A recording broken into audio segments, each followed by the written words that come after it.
the Bodhisattva, a compassionate hero. Suppose that there were a most excellent hero, very vigorous, of high social position, handsome, attractive, and most fair to behold, of many virtues, in possession of all the finest virtues, morality, learning, renunciation, and so on. He or she is judicious, able to express himself, to formulate his views clearly, to substantiate his claims. One who always knows the suitable time, place, and situation for everything. Most skilled in all arts, and foremost through his fine achievements in all crafts. He is versed in all the treatises, has many friends, is wealthy, with all his faculties complete, generous to all, dear and pleasant to many.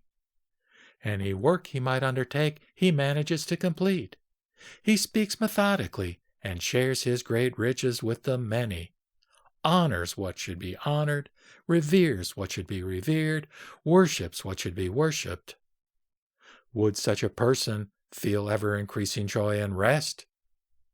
Subhuti replied, He would, Lord. Now suppose further that this person, so greatly accomplished, should have taken his family with him on a journey, his mother and father, his sons and daughters. By some circumstance they find themselves in a great wild forest.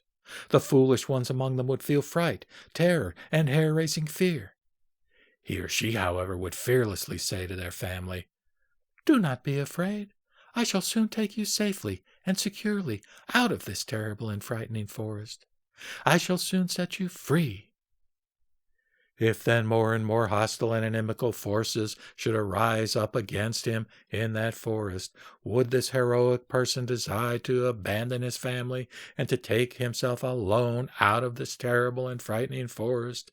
He who is not one to draw back, who is endowed with all the force of firmness and vigor, who is wise, exceedingly tender and compassionate, courageous, and master of many resources? Subhuti replied, No, O Lord, for that person who does not abandon his family has at his disposal powerful resources, both within and without. On his side, forces will arise in that wild forest which are quite a match for the hostile and inimical forces, and they will stand up for him and protect him.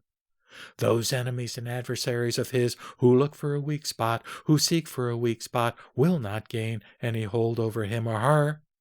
He is competent to deal with the situation, and is able, unhurt and uninjured, soon to take out of that forest both his family and himself, and securely and safely will they reach a village, city, or market town.